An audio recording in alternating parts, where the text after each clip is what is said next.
Hey everyone, and welcome back to another video. And in this video, I'm going to be going over this Yes4All Double D handle. So this does have a bit of weight to it. I'd say it weighs about like 5 pounds, and obviously you have the hole right over here.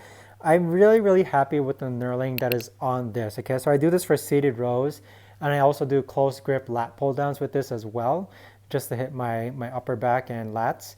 But with this though, I'd say if you're in the market for a double D bar and you don't mind like the chrome finish, this really does the trick, and so I'm really happy with it. I've been using it for well over a couple months now, and the knurling on it feels great. Okay, this is something that I like.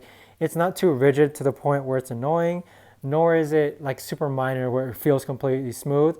This is like the perfect amount of knurling, which is what I like when it comes to the handles of my gym equipment. Now compare that to the knurling on my Smith machine bar, which came with my rack. This is pretty smooth. It's almost like, it's like super minor. Compared to this one here where you actually feel it a lot more, this one I like a lot more for the grip. If you're in the market for a double D handlebar, definitely check this one out if you don't mind the chrome finish.